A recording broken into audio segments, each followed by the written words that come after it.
Hello, America. Hello, America. 1, 2, 1, 2, 1, 2.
I don't know if he was trying to think he was going to beat the police car or what. He ran right into him. With coverage you can count on, this is Channel 3 I.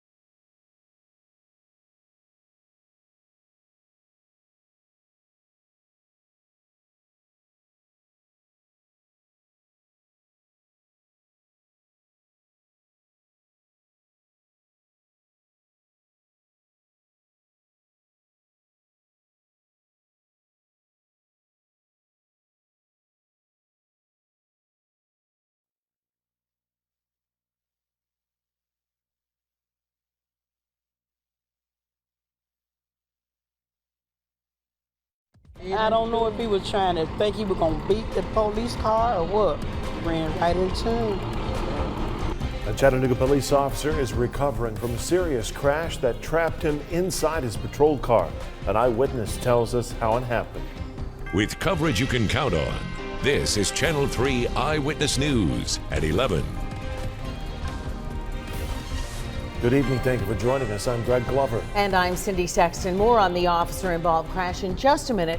First, you should know what to expect from the weather overnight because changes are coming. Up next on Mother Nature's agenda, thunderstorms perhaps. Let's find out exactly what's on the way from Chief Meteorologist Paul Bears. Hey, Paul. Right on schedule. Mother Nature's producing those thunderstorms over southern Middle Tennessee, over Middle Tennessee, all the way up into Kentucky and even into parts of Alabama. Let's check them out on the radar right now. From just to the north and west of Tullahoma all the way to Fayetteville, Tennessee, and north of Huntsville, some pretty heavy thunderstorms, and they're pushing off towards the north and to the east. The whole area, these cells are moving off to the northeast, but the line is getting closer and closer. This is just light rain out ahead of it. What we're going to do is we're going to take a look at future scan.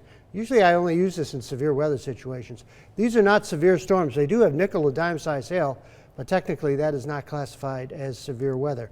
We're going to put this into motion for you. We're going to move it up. This is about 10 minutes away, 15 minutes from now, 20 minutes from now, 25 minutes from now. It's approaching Tullahoma 30 minutes from now, 35 minutes, 40 minutes from now as it's approaching Grundy County in about 45 minutes or so, moving not just to the west of Suwanee, and in about 60 minutes it's going to be entering Grundy County. So about an hour's time, this line of very heavy thunderstorms will be moving Grundy and Van Buren counties probably between midnight and it looks like now 1 o'clock in the morning. And then there's more thunderstorms further down to the south and west. Those will affect us later on tonight, probably after 2 or so. I'll have the complete 7-day forecast coming up in just a bit. Paul, thanks. We'll check back in with you shortly. A Chattanooga police officer was involved in a serious crash this afternoon. It happened at the intersection of Wilcox Boulevard and Dodson Avenue around 3:30. The officer involved is 38-year-old Sean Lynch. New at 11, Channel 3's Kelly McCarthy talks with one woman involved in the crash and tells us what she saw. The crash happened here at this intersection. You can see the markings of where the 3 cars collided. I'm told the officer is in stable condition now and he's expected to be okay.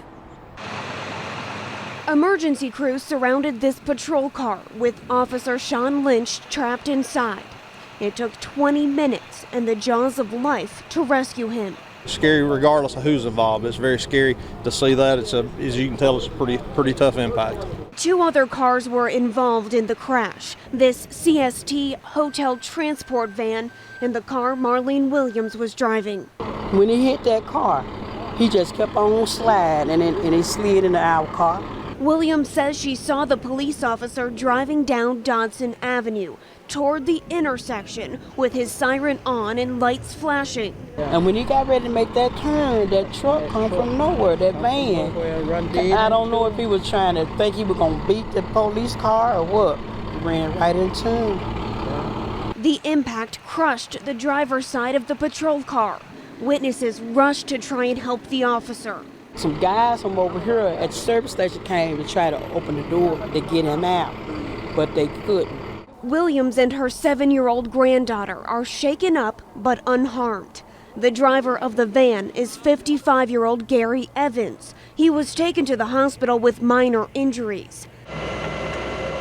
Police say Officer Lynch's injuries are serious, but he's expected to make a full recovery. I just pray that man is okay because, man, he was,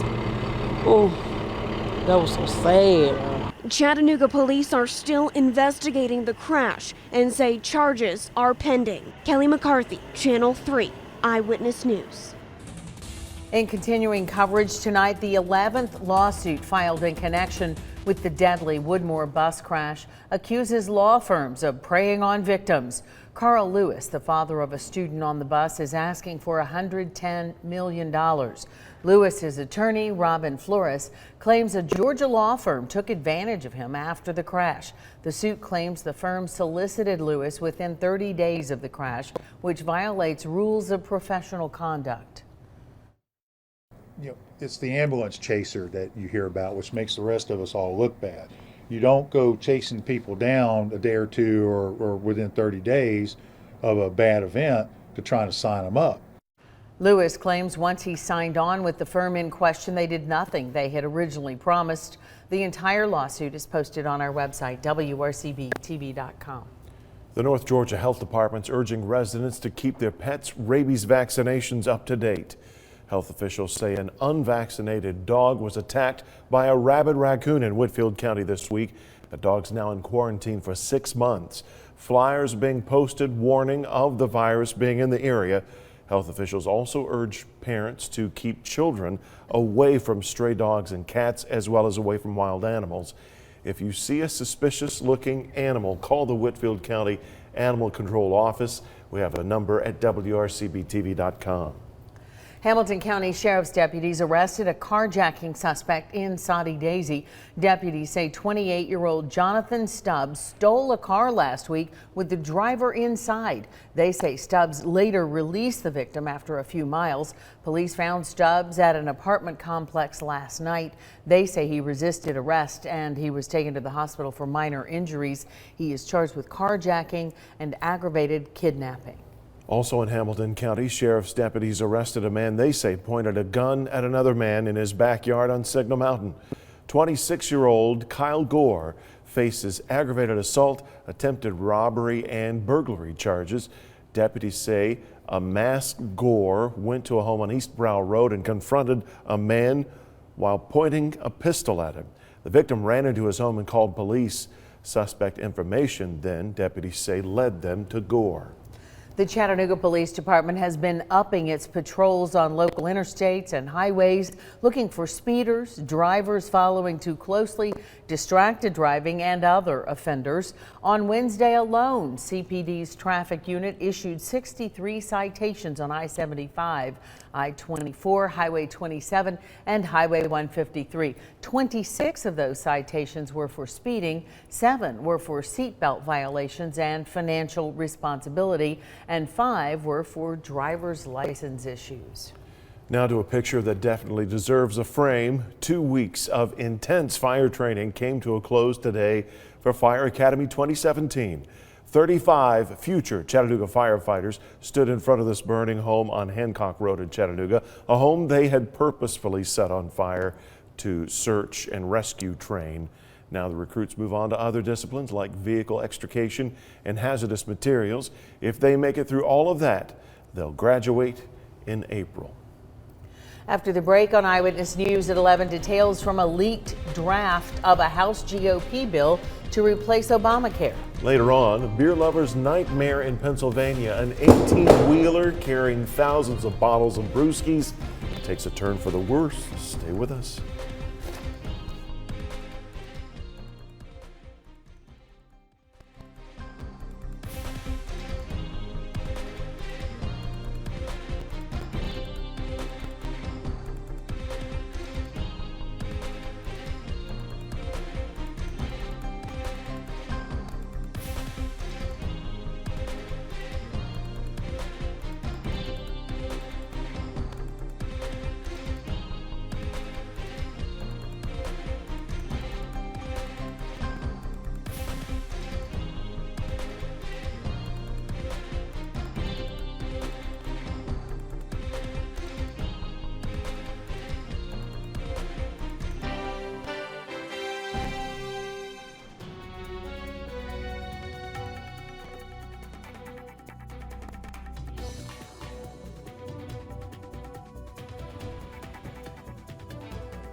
We're getting our first detailed look at what an Obamacare replacement might look like. BC News has obtained a draft Republican proposal making its way around Capitol Hill, and it sketches out big changes.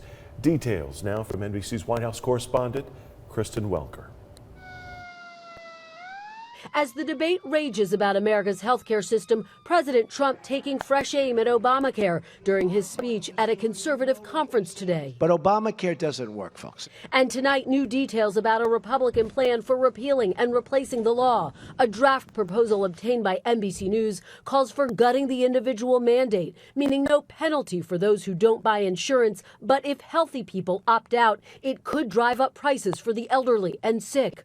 Eliminating subsidies. Republicans want to give tax credits that will be based on age instead of income. Rolling back the Medicaid expansion, but giving states the control to cover lower income patients with grants. And to help those with pre-existing conditions, states will be given money to create high-risk pools. Obamacare recipients David Chevlino and Kathy Herring worry they could pay more. Kathy and I both would be put into some kind of pool and charged higher premiums because of the various healthcare issues that we have. Two top Republican sources say the aim is to lower costs by eliminating some taxes and creating more competition. But even former longtime House Speaker John Boehner was skeptical this week of Republicans' ability to replace the law. Well, they'll fix Obamacare, and I shouldn't have called it repeal and replace because that's not what's going to happen. They're basically going to fix the flaws.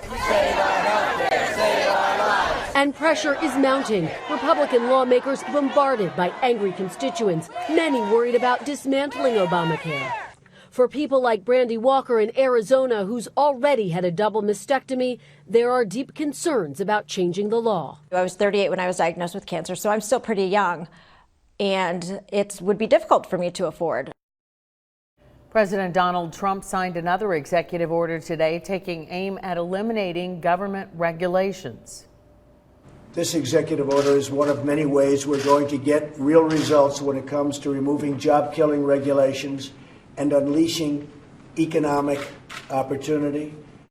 The order directs each federal agency to establish a regulatory reform task force to investigate which regulations can be simplified or eliminated. Coming up next at Eyewitness News at 11. I just reacted the best I could. And I told the truth. I really didn't have any money. With a gun to her head, a Wisconsin woman tells two would-be robbers she didn't have any money. And their response, God bless you. We'll have the full story.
With coverage you can count on, this is Channel 3 Eyewitness News at 11.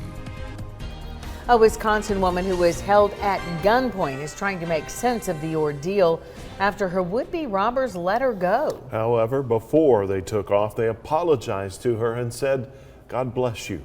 And it was all caught on tape. NBC's Corinne Zell has details. Who's going to believe it? Somebody puts a gun to your face and say, "God bless you," without blowing you away afterwards. Christy Welch has proof that's exactly what happened to her. No, get up. Surgery, I don't have any money. Sorry, man. God bless you. Sorry. I just reacted the best I could, and I told the truth. I really didn't have any money. Christy got home from her ceramics class after 11 Monday night, and that's when she was blindsided. They wanted me to come out of the car, but I wasn't going. I'm not exactly lightweight. They're not going to pull me out. Christy's husband says the camera he installed 10 years ago finally came in handy. It's set to be motion activated. It doesn't constantly record, but I got most of the event. Christy says the video doesn't show her watching the suspects run down the alley. And they yelled again, "God bless you." And they both apologized, which to me didn't make a lot of sense. Alfred hopes this video helps catch the culprits. I don't like to have these kind of people walking the street. I don't like to have her scared to death, which she was. It's been less than 48 hours since the two approached her, but Christy says she's not scared anymore, just confused by the whole thing. When I went to the police station, I said, "They were nice young men." And the cop said, he was so sweet, he looked at me, he said, "Lady, if somebody puts a gun in your face, they're not nice." NBC's Corinne Zell reporting there. No use crying over spilled milk, so the saying goes. Doesn't say anything about beer, though. We don't know if anyone cried, but it was quite the scene this morning. This in Northwestern Pennsylvania. A semi carrying thousands of bottles of beer crashed, dumping right onto the roadway. No one knows what caused the accident just yet. The driver suffered minor injuries. The beer, not so lucky. The ride-hailing service Lyft has announced a major expansion across the U.S. Lyft says it'll expand to 54 more cities, increasing its presence to nearly 300 cities nationwide. It already has service here in Chattanooga. Today's announcement is on top of Lyft's 40-city launch just last month. Lyft's expansion comes as its major rival, Uber, investigates sexual harassment allegations in the workplace. Paul Bear is standing by for a more complete look at weather. Hey, Paul. That's right. We'll get to the 7-day forecast in just a second, but I want to show you this cluster of strong thunderstorms that's moving over middle Tennessee. It's hitting Manchester right now. It's moving towards Monteagle within about 45 minutes to an hour. It's going to be very close to the Monteagle area and up over Grundy County. There's lots of lightning with this, many lightning strokes. Matter of fact, over 145 as of right now in this picture, lightning strokes have hit the ground in the past 10 minutes. There is severe weather warning up along Interstate 40 up near Cookville. We'll pull back here. This is an intense line of thunderstorms, but we don't have any warnings here. The warning's up into Cookville and further off to the north. There's still another line of thunderstorms further out to the south and west of us, moving through Mississippi, and that's going to gradually push our way. As a matter of fact, the stuff is just to the west of us now is going to move off to the north. The stuff that's out over the northwestern part of Alabama, if it holds together, will be the area that's going to hit us later on tonight. Now, we could get a good quarter to a half-inch rain out of this at least. If you get under one good thunderstorm, you may get a little bit more, and some of us may just miss some of those thunderstorms and just maybe get a couple tenths of an inch at the most. So hopefully we'll get at least a quarter to a half-inch rain out of this. And right now, you could have some gusty winds, some small hail, maybe pea-sized hail, maybe even dime-sized hail out of some of these storms. Around 1 o'clock in the morning, Vipercast is painting this line of showers and storms over us. But by 8 o'clock in the morning, it's moving over the Blue Ridge Mountains, and it's out of here quickly. Skies clear off. Winds will start picking up for tomorrow afternoon, and then it's going to get really cold coming up for tomorrow night. And we're going to have to wait until Monday, probably late in the day, to get some more showers in here. But right now, the weekend is looking cooler, but it is looking dry. So after we get rid of this rain, and Vipercast is painting again about 3 or 4 tenths of an inch of rain out of this. Currently it's 70 in the city, 71 Athens, 69 Cleveland, 67 Dalton, 66 in Murphy, and 68 out near Fort Payne. Pollen count was really high. Winds are out of the south at about 7. Our high was 79. That broke the record for today. The old record was 77. but it tied the record for the warmest temperature ever in February. 48, the overnight low. If we hit 80, we would have had the warmest day ever for Chattanooga in February. So we're pretty close on the forecast too, and we're 2 inches below normal now. We could really use some rain. It was 79 in Dalton, also Calhoun, 79 in Trenton today, while Cleveland hit 77, Ooltewah 78, Varnell was 79. It was 80 in Red Bank and in Soddy Daisy too. It was 78 up near Spring City and Pikeville, also into 10 Mile, 77 up near Dayton, and mid-70s from Turtletown to Murphy, upper 70s near Jasper. Colmont was about 71. Again, Vipercast showing this cold front passing, the wind shift from the south to the west-northwest for tomorrow. It'll be a bit breezy too, especially into the afternoon. And then high pressure moves in, and that drops the temperature because the skies will clear off, the winds will die down, and we're going to get a good freeze for tomorrow night and early Sunday morning. So if you got anything out there, because you're saying, oh, spring has sprung. Well, it felt like spring, but it's still February, so we're going to have some more hard freezes, and you could have some, anything that you put out there may not be back. All right, this is Sunday afternoon, more showers and maybe a thunderstorm developing out to the west, and this cluster of showers and storms continues to move our way right into Monday, and then it looks like also into Tuesday we'll get another round of showers popping up, and that may continue right into Wednesday, and again, about a quarter to a half inch of rain more than likely. Tonight though, 50 with showers and storms moving by. A high of 68 early in the day, dropping down into the 50s, strong winds out of the west, and clearing skies tomorrow. 31 with clear and a freeze, and then on Sunday only 58, but lots of sun. Another round of showers on Monday and Tuesday, and maybe some thunderstorms coming up on Wednesday, and then we cool off and dry off Thursday and Friday. So if you hear some rumbling tonight, don't be surprised, I warned you. It won't be. Okay. Right. Wake your pets up now and warn them. Yeah, right? tell them what's going to happen. Yeah. Thanks, Bob. Up next in sports, region action on the hardwood is underway in Tennessee. Plus, the Roundhouse will be rocking tomorrow. Can you believe it? It's senior day already. It's doubleheader too at Mackenzie. Paul Shaheen has a preview next.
The road to state is narrowing as region play is now underway on the girls' side in Tennessee. 23 local teams were in action tonight.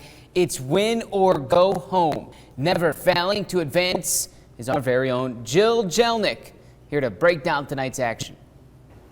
Paul, while I might have advanced, let's see who else advanced in region play tonight. I caught two close games here in town. First, in Region 3 AA play, the Tyner Rams played host to the Loudoun Lady Redskins. The Rams had to play catch-up for most of the second half. Rashawn McGee goes long for the pass before dishing it off to Wanda Taylor for 2. Rams now down by 5. Then Kanaya Watkins muscles her way to the rim for the layup and 1. Rams now within 3. With 6 minutes left in the fourth now, it's Leandra Melton who makes room just behind the arc, drains the three-pointer to tie it at 33 all. Rams, though, struggled to put a stop to the Lady Redskins on the other end, as Loudoun would go on to win it 47-40 over Tyner. Meanwhile, in Region 3 Single A play, the South Pitt Pirates made their first regional appearance in 12 years tonight, taking on District 5A champs Silverdale Baptist Academy. Seahawks jumped on the scoreboard right away. District MVP Emily Harkleroad sinks the 3 on the opposite end. Silverdale up by 5. Then, with the clock winding down, it's Abby Woodard who banks in the triple to end the first quarter. South Pitt, though, kept it close for most of the game. Alyssa Frame drives to the basket to put the Pirates within 1 just before halftime. But it would be the Seahawks who stay hot and ultimately fly away with this one 49-40 over South Pittsburgh. Silverdale will now face the winner of Boyd Buchanan and Van Buren County on Monday for the region semis. Paul, back to you. Now that left 21 other local girls teams in region action tonight. We have those scores online and inside our app right now. There was also some quarterfinal state tournament action on the private side. The Baylor Lady Red Raiders lose a tough one on the road at Brentwood. They go down 48-37. That leaves now the Macaulay Boys as the only local Division II team left in the state tournament. They play at home tomorrow night in the quarterfinals. On the college beat, 9 total Mocs and Lady Mocs will play their final game inside the Roundhouse tomorrow. We'll start with one of the 5 men, Justin Toyo. Toyo transferred from VCU with then head coach Will Wade. Wade returned to VCU. Toyo vowed to stay with Matt McCall, and he says he does not regret it. I really love playing this arena. You know, it's been 4 long years, and just stepping off the court, really just like, it really gonna hit me that I'm not gonna play here no more. You know, this isn't about anybody else on Saturday but our seniors. And we all need to lay it on the line for them.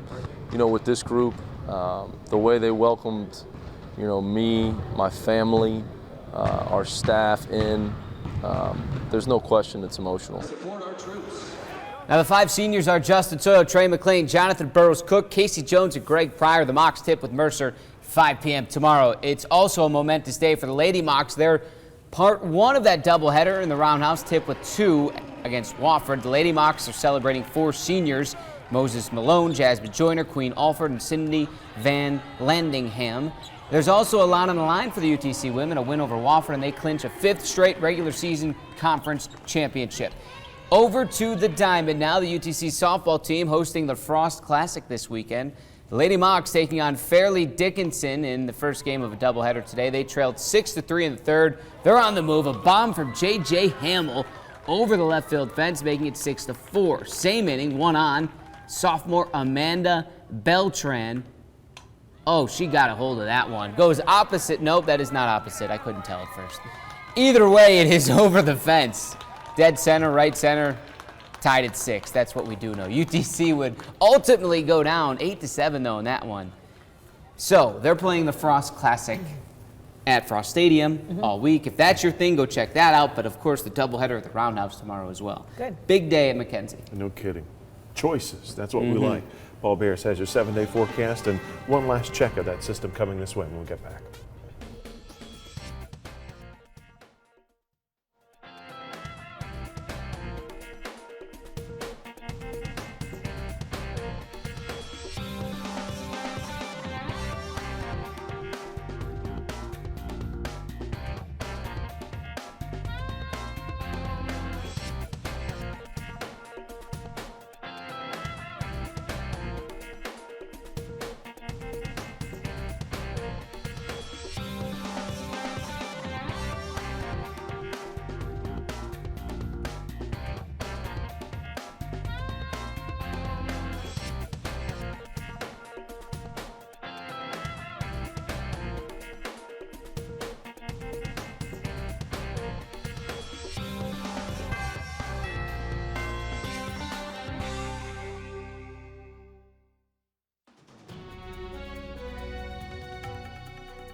I want to show you a radar right now because the Weather Service has just put out a warning for Franklin County. That's not in our area. It's just to the west of Monteagle. But some hail, maybe quarter-size hail could fall out in your Winchester and Deckard, and even have some strong gusty winds. Now be prepared in the next hour or so. Grundy County may go under a warning as the cell moves off towards the northeast. So that's the one thing we want to watch for tonight. And maybe later on we could get a few more warnings, but these are just strong gusty winds and some hail. No reports of tornadoes anywhere around the area, and I do not expect any for tonight at all.